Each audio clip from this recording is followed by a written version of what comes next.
Welcome back to part 2 of War Mysteries, the unexplained death of Joseph Stalin.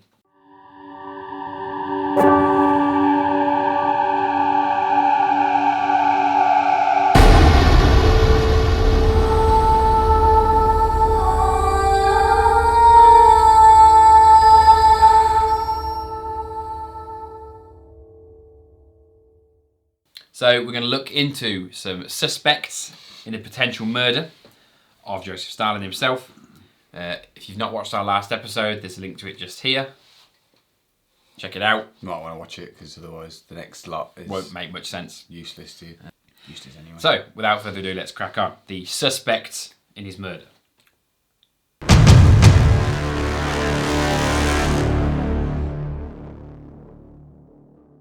By the early 1930s, Svetlana's mother Nadezhda had grown exhausted of Stalin and his brutality.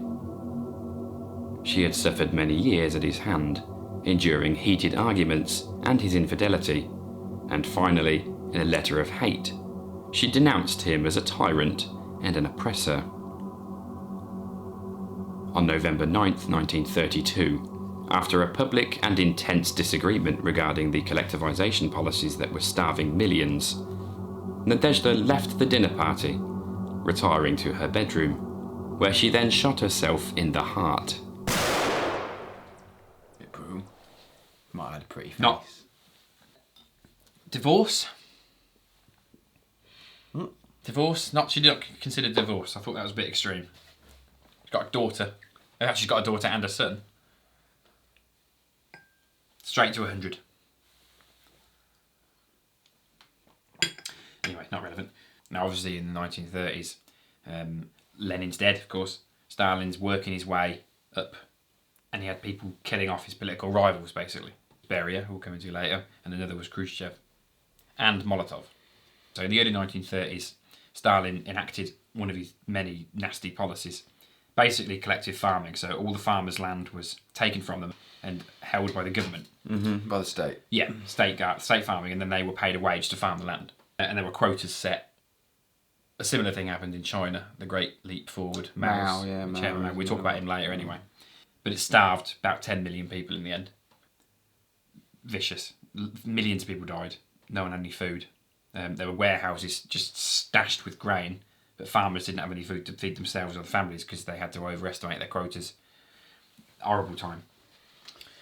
So not a great start to life. Enraged, or perhaps engulfed by grief, Stalin had had his dead wife's relations rounded up, arrested, and exiled to labour camps. Svetlana herself was threatened with the same treatment when she asked her father why he had done this. She was told at the time that her mother had died of appendicitis, only discovering in her early teenage years that she had in fact committed suicide. While living under the harsh shadow of her father, Svetlana eventually met a Soviet filmmaker in 1943, Alexei Kapler, with whom she had her first love affair. Kapler was 38 years old, while Svetlana at this time was just 16. Upon discovering the affair, Stalin flew into a rage and had Kapler arrested. He was forced to confess to entirely fabricated crimes and was sent to the Vorkuta labour camp for 5 years. After this, he was again sent to another labour camp in Inter for 5 more years. Svetlana never saw him again. So not Okay. a particularly nice upbringing. She didn't have a very good life either. She met a guy about a year later when she was 17. Morozov, I think his name was. He was a student at Moscow University, somewhere she went. He proposed to marry her. She was more his age. They had a son, but they divorced in 1947. It didn't last very long. And she had motive to kill Stalin?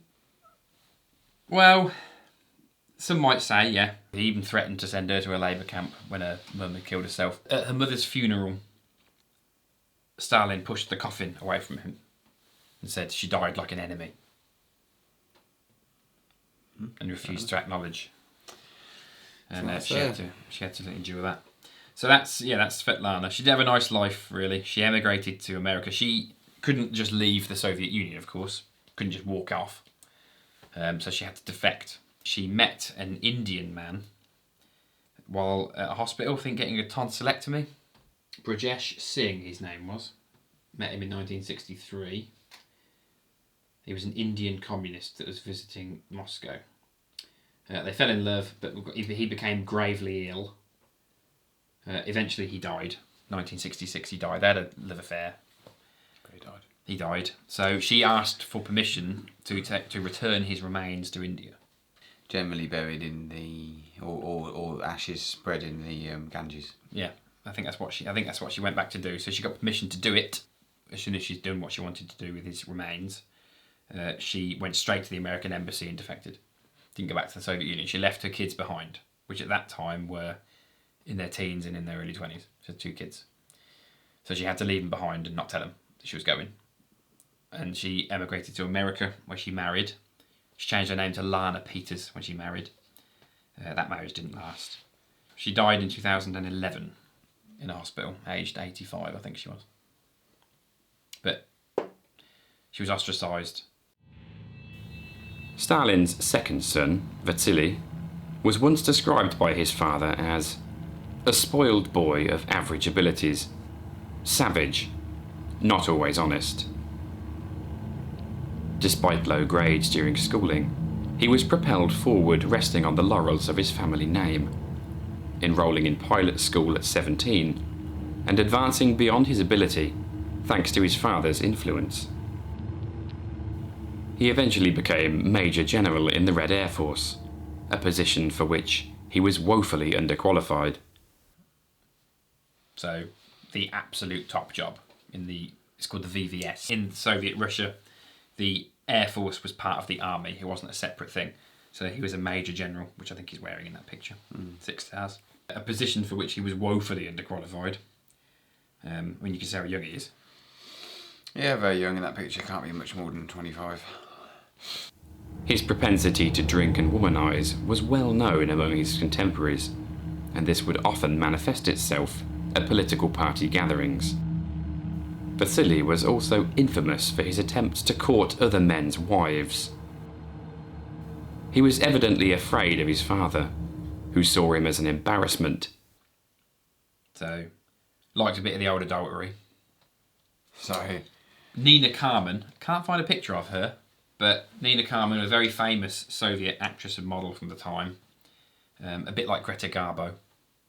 At one point, in a drunken rampage, he kidnapped her in a car, took her to his villa and locked her in there for a week. Wasn't with her, just left her there. hopefully at a pool. Probably. This is, Stalin we're talking about here, Stalin's family. He was evidently afraid of his father, who saw him as an embarrassment. So he didn't have a great upbringing either. He was driven to drink.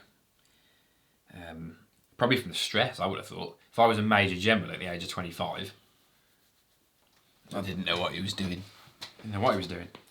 Again, he didn't have a particularly nice life. We will get into what happened to him a bit later on, because it's a little bit tragic. Next up is Vyacheslav Molotov. Yep. No.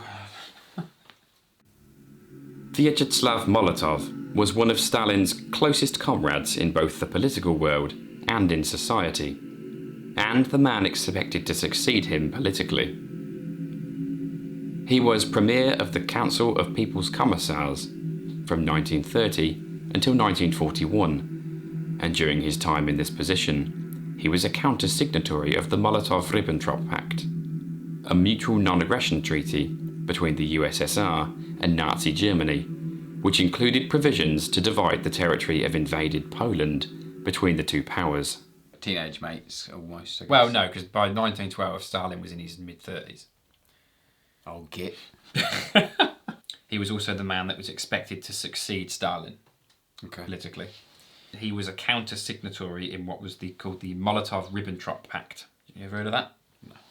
That was an agreement between, essentially, Nazi Germany and Soviet Russia Oh, okay, yeah, maybe I have. I might have. You'll know about the broad events surrounding it. Obviously, you know when Germany invaded Poland and Soviets invaded. Germany invades Poland, Soviets did the same, which was really a ruse by Hitler to regain territory that was lost. Molotov had assisted in the preparation of death lists, and he personally made sure to include the wives and children of political enemies and rivals on these lists, in order to spread fear and to discourage anti-communist activities. He had also been instrumental in arranging the construction of labour camps, an extension of the infamous Gulag system, to house the expected influx of Jewish conspirators that would be arrested and exiled in Stalin's next brutal purge, known as the Jewish Doctors Plot. So he's the guy that was advocating the killing of women and children, essentially. It was his idea. Not in order to spread fear and discourage anti-communist activities. The usual excuse. Paranoia, basically. But Stalin loved it. That's why they were close allies. He was also instrumental in arranging the construction of a labour camp system, which everyone now knows as the Gulags. Gulag itself doesn't actually mean prison, it means institutionalised correction system. It's more like an entity as opposed to a place, but everyone calls them Gulags. Well, yeah, more like a system. So it's like, it's as if we were to say Her Majesty's Prison Service. That's what Gulag really means, but in Russian, and not for Her Majesty because they killed their king. Okay. So this guy, essentially, in a nutshell, developed the Gulag system beyond what it was when Lenin was in power. Essentially concentration camps, but they're for labour, not for experimenting on people and cutting their arms off. That guy in the background there. That's twice you've used that. However, Molotov's wife Polina was Jewish, and in his final years, Stalin had become convinced of this Jewish plot against the party, one which by extension now included Polina. In 1949, she was arrested for treason, while Molotov, powerless to intervene, was forced to divorce her in order to retain his political position, while she was consumed by the Gulag system that he had helped to expand. Despite his brilliant invention. Yeah. I'm going to Google that. Just bear with us a second, we're having some live research.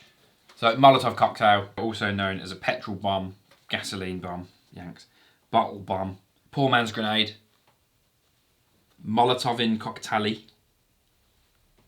firebomb, not to be confused with actual firebomb, fire bottle, or just Molotov, sometimes shortened as Molly. A generic name used for a variety of bottle-based, improvised, incendiary weapons. In connection with the guy? Yes. The naming convention. Right. The name Molotov cocktail was coined by the Finnish during the Winter War. Right, so he doesn't look like the guy that invented the Molotov cocktail. That's not very impressive, is it? Alright, fair enough, it was him. We've cracked that egg then, have we? So originally the Finns came up with a sarcastic name for Soviet cluster bombs called Molotov breadbaskets, in reference to Molotov's propaganda broadcasts. It was a bit like Goebbels, really, but in Russia. When the handheld bottle firebomb was developed to attack Soviet tanks, interesting, the Finns decided to call it a Molotov cocktail as a drink to go with the breadbasket food. Fair enough. It's not quite as interesting as I thought that was going to be. In desperation, he turned up unannounced at Stalin's 73rd birthday party in an attempt to convince the dictator to release Polina, but Stalin ignored him. Molotov never forgave this betrayal, asking his housemaids to prepare a meal for two each night as a reminder to himself that he had failed to protect his wife. Polina did in fact survive her incarceration in the Gulag system, but ultimately refused to return to Molotov, likely in the belief that he had simply left her to her fate. Additionally, in 1952, Stalin had denounced Molotov as a potential traitor, stating that he had made many mistakes over the past 20 years. Motive? Potentially, yeah. Angry. Ironic. Yeah, he was powerless to stop it. because it would mean going back on his own policies. And obviously in Soviet Russia, the individual is not considered. It's a collective. So she did survive, but having none of it. Didn't go back to him. But likely in the belief that he's sitting in a position of political power and did nothing to help her. So he's got motive. Quite a strong motive. His family's been split in half. And he was powerless to do anything about it, despite the fact that he held quite a high political office. Next up, Nikita Khrushchev. We've seen him before. The boy. Some people might remember him from our episode about the lost cosmonauts. Yeah. Who weren't lost, they were dead. Yes. Nikita! Jesus Christ. As we now know, Khrushchev ultimately emerged as Stalin's successor, and one school of thought revolves around the theory that Khrushchev was simply biding his time, waiting for the prime moment to seize power.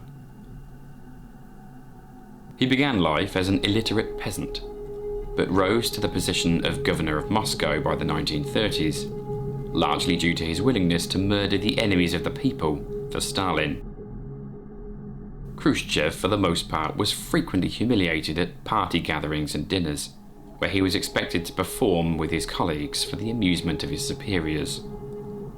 However, as Khrushchev himself put it, when Stalin says dance, a wise man dances. Up until this point, he'd just been a lackey. He held office with Stalin, but he was like a... Just made the coffees. No, he had some political importance, but he wasn't the big boy. He wasn't the big red star at the top of the flag. So he helped Stalin, along with Molotov, with his political purges throughout the late 20s, to secure power for Stalin after Lenin died. He must have realised... Stalin liked dancing. Well, probably not that, but... I think he figured out how to survive around Stalin, as opposed to making silly mistakes and potentially getting his legs cut off and thrown into a bin. This atmosphere hung stagnant over the Soviet political landscape. Stalin's suspicions ran deep, and at party gatherings, he would wait until his comrades were drunk, and then listen for traitorous remarks or unusual comments, which he would then challenge. He would end each such night with a sobering statement to all of his men. You've all got old. I'll replace you all. Age discrimination. It's illegal. I suppose it didn't matter then. Didn't matter then. Didn't give a shit. It sounds a bit weird, innit? Invite everyone around for a piss up and then take the piss out of them and... This just shows what kind of man Stalin was. And not getting drunk yourself. And Well, just it's a way, listening to what everyone else has to say. That's just the way that he would extract information from people. Paranoid. Yeah. Learning from these experiences, Khrushchev remains a potential suspect in that he had motivation and opportunity. All party members were aware that their positions were temporary and held no guarantees. You would be paranoid if you were him, though, wouldn't you? I mean, this guy is responsible for mass murder, essentially. Millions of people had died by this point. So he's in a precarious position. So perhaps he knew what was coming. So we finish with Baldy now. So last suspect then is Lavrenti Beria. He's got that Goebbels look, hasn't he? Morpheus glasses from The Matrix. Clever. Because they click. No, for God's sake. Stalin and Beria first met in 1926, while Beria was working as head of the Georgian State Political Directorate. He won Stalin's favour in the early 1930s by claiming to have foiled an assassination plot against him, which was a complete fabrication. He used his various official positions throughout the 1930s to enact political purges in the Transcaucasian republics of the USSR, settling old scores with rivals. His ruthless nature was cemented to the public when in a 1937 speech he said, "Let our enemies know that anyone who attempts to raise a hand against our people will be mercilessly destroyed." Looks, I mean, you can say by the look of him, can't you? Nice turtleneck, no polo neck. But it is Russia. It's cold. First time they ever met, he was chopping wood. Like Arnold Schwarzenegger at the beginning of Commando. Yeah, actually, yeah. Just not, obviously, I mean, he's a weedy little shit. It wasn't nothing like Barney, like muscles on muscles. But yeah, he was cutting wood. And Stalin overheard him say, "There is no tree that I would not chop down." Beria was primarily responsible for the Katyn massacre, a series of mass executions of Polish military officers and intellectuals in April and May of 1940, conducted under his orders, and those of Stalin, by the NKVD, the Interior Ministry of the Soviet Union. This horrific war crime was blamed on Nazi soldiers, but when mass graves were discovered by the Wehrmacht in Katyn Forest in 1943, they disputed this claim. It would not be until 1990 that the truth would become known. He revealed that Stalin and Beria actually authorised it. So it's painting a bit of a picture. There's quite a bit to say about he's not a very nice person, let's put it that way. I mean, you look at him, you can see it, can't you? Many died by his hand, suspected spies, anti-communist agents, and political enemies in dark, hidden interrogation rooms beneath the streets of Moscow. Of those who were not able to be captured and taken away, Beria had another method: poison. Operating from a secret facility, Beria had a dedicated staff developing various compounds, lethal and otherwise, to be used against such individuals. Beria was not just a murderer, however. His reputation preceded him in the Kremlin, and he was a known sexual predator. Beria was Stalin's go-to man for dirty work. He was seen as a talented individual, but also as a murderer, a torturer, and a rapist.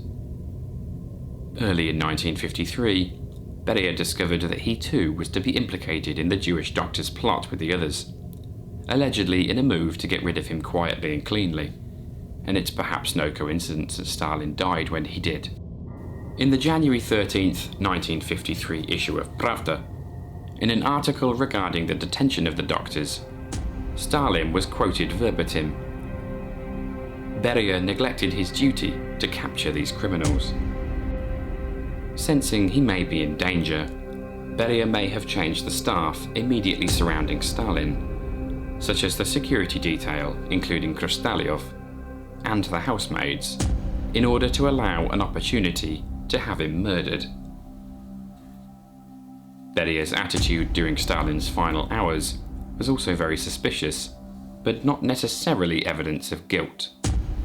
So he's also got a motive now, because he didn't hear that from Stalin. He's the head of the intelligence bureau, so he would have heard that elsewhere.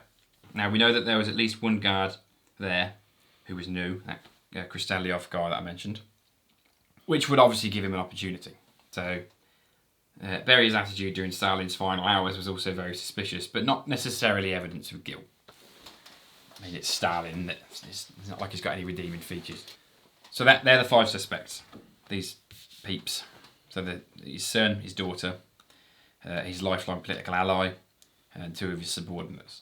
And they're all in the room at the time of death. And it's just this lot in the room?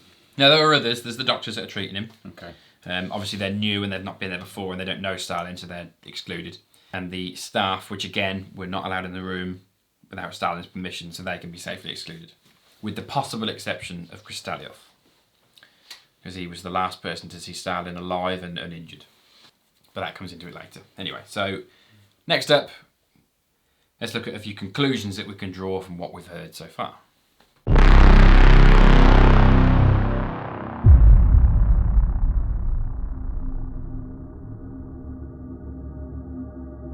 Now that new medical information is available, the final hours of Joseph Stalin are much more clear. What is not clear, however, is who, if anyone, was responsible for his death. From a strictly medical standpoint, given the revelation of widespread bleeding and organ damage, it is likely that an anticoagulant agent was to blame, as hypertension alone very rarely accounts for all the ailments listed in the comprehensive autopsy report. In the end, however, it falls to guesswork and logic. A successful murder demands 3 prerequisites: opportunity, ability, and motivation. With a number of separate individuals involved, all of whom had multiple opportunities to administer warfarin to Stalin, or at the very least access to someone who did, and the ability to enact this by virtue of their political or personal position. Motivation, therefore, becomes paramount. Now, it's clear that there is the opportunity for this to have happened. These parties where everyone's drunk and dancing and shouting at each other, perfect opportunity to be to distract somebody, and all anyone would have to have done is pay a housemaid or a chef to just drop a bit of this stuff in a drink, maybe even disguising it as medicine. They may not even have known. So it's possible. Bit of sushi.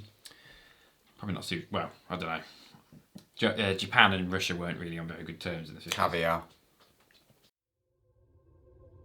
Who was motivated to murder him? In each instance, a reasonable case can be made. His daughter, Svetlana, isolated by her mother's suicide and her lover's banishing to the Gulag system, both traumas instigated by her father. His son, Vasily, cast into a war in a position he could not possibly fulfill, and belittled at every turn by Stalin, forcing him to turn to drink and adultery. Vyacheslav Molotov, a friend for many decades, who went from the likely successor to the shunned traitor, his wife exiled into a savage prison system that he himself had established, knowing well its brutality, and he powerless to save her. Nikita Khrushchev, ridiculed and oppressed, at every turn monitored and tested in his loyalties despite years of service. Or Lavrenti Beria, perhaps the most dedicated of them all to Stalin, having slaughtered his political enemies, imagined or otherwise, and secured his office by cunning and deceit. Suddenly to be crushed with others, branded as traitors, by a network of informants and torturers that he himself commanded. It is notable that the new security guard that Beria brought in, named Khrustalyov, mysteriously died of an unknown illness shortly after Stalin, and being the last person to have visited Stalin before his symptoms showed, is cast in a very suspicious light. Ultimately, though, Beria and his aide Belenkov would briefly seize power in the Soviet Union, though it would not last. In December of 1953, in a dank, rotten basement, having been tortured and savagely beaten, Beria was shot in the forehead. Khrushchev had pulled off a coup and took Stalin's place as Premier of the Soviet Union. Svetlana eventually defected to the United States, but in so doing had to abandon her 2 children in Russia. She led a troubled life and died in 2011. Vasily continued to drink heavily and suffered from alcoholism, a condition which killed him days before his 41st birthday in 1962. That's some drinking. 1962. 41st birthday. Are you sure that? He only outlived his dad by 9 years. Don't drink alcohol, I think is the answer that we take from this. Molotov became increasingly obsolete politically after Stalin had died. In 1956, Khrushchev began to address the mistakes that Stalin had made in the past, mistakes that were shared by Molotov, such as an overly trusting attitude towards Hitler, and political opinion turned sharply against him. Molotov was removed as foreign minister later that year, and by 1962, he had been expelled from the Communist Party entirely. So, that's potential motivations for each of the suspects. I have to admit, the first time I was reading through this, I thought Molotov was a pretty good candidate for it. I felt that it was a bit too obvious that Beria would be the one to have poisoned him if that's what happened. And I would have thought that the other people in the room would have thought, oh, it was him. So I thought perhaps it was Molotov. But then I heard, obviously, that Khrushchev, because I don't really know much about Soviet politics yet. I've not read much into it. But I know that Khrushchev, I knew at the time that Khrushchev succeeded Stalin, so I thought perhaps he was involved. Maybe all 3 of them were. Because Yeah, could have been all together. They were in the same party. So it could have been a collusion. Could have been none of them. Could have been just none. He could have just died of a brain hemorrhage, like they said. But there's too much extra evidence, though. No one can. I mean, he's he's in his 70s, drinking a lot. So having taken all that into consideration, let's look at the legacy.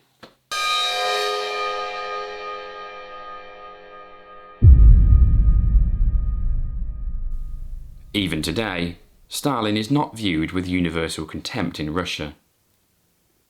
A recent poll showed that almost as many people who saw him as a murderous tyrant actually believe he made a positive contribution to the lives of those in the former Soviet Union.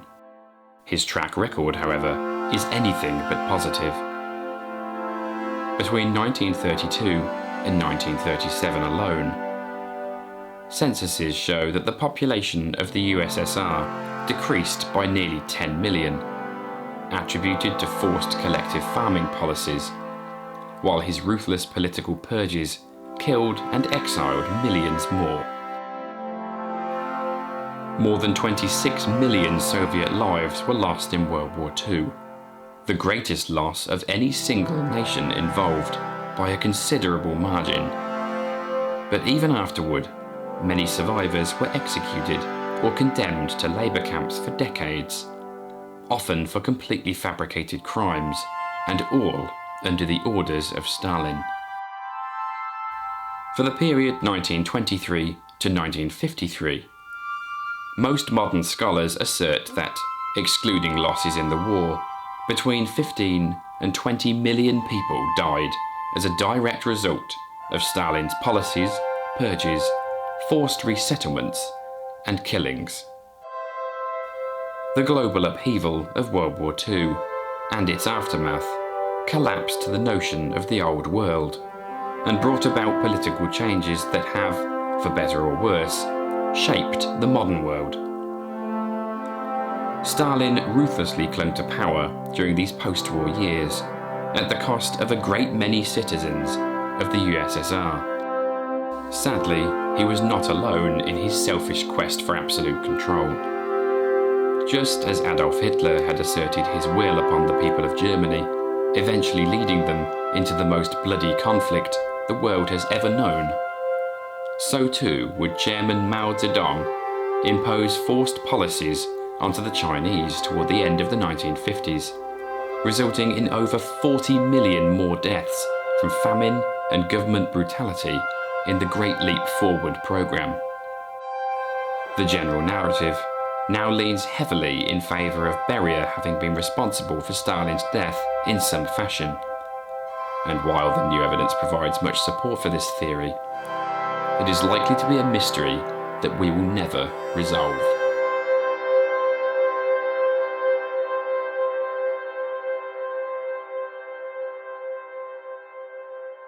So that's it. Who do you think did it? My money's on. Yeah, probably. Yeah. One eye looking for you, one eye looking at you down there. Probably.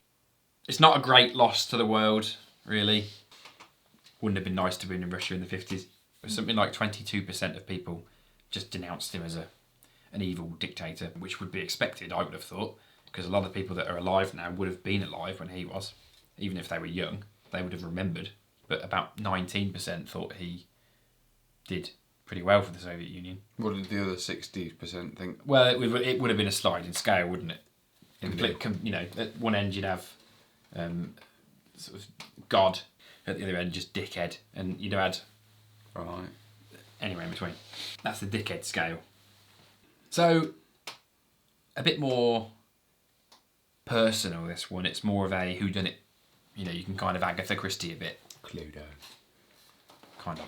But we'll never know, will we? The way, like you say, it's Russia. It's all hidden behind the curtain. So I don't think we'll. Well, there are more documents, apparently. You haven't got them, have you? No. No, good. Couldn't find them. Thank God. I don't know if we'll ever know. Probably not. Well. That's that then. That's another one. Another one, don't know. What do you think? Do you think we've solved anything? I'm not convinced. No. Too many people involved. I don't think we've solved anything from Day one. The first series. Day one. We'll see. What do you think? Who killed Stalin? Was it Beria? Was it Khrushchev? Was it the Molotov cocktail bloke? Was he killed? Did he die of natural causes? Have you heard, perhaps, of anything else that may have happened to him? Let us know in the comments below. Just double check again that they are actually down. They are down there. Yeah. Excellent. So leave a comment down below. Obviously, if you want to follow us on Instagram, see what it is we're doing, it'll be down here at War Mysteries. Like the video if you think we've earned it. Give us a thumbs up. And we'll be back for another one for our series finale of the Cold War in the next few months. Drink-related episode, so not any warfarin in that, is there? Anyway, let's get rid of him. Good pictures, mate. Good Pop printing. Stalin over here for us as well. Good printing. Are you keeping all of the War Mysteries stuff together? Yeah, in our little folder. All of it is in there. Yeah, every app. It all fits in there. So that's that. Another one in the bag. I've been dying to do that. War Mysteries. I'm hungry. Yeah, We're done. That's that then. You better not piss yourself. Imagine I did.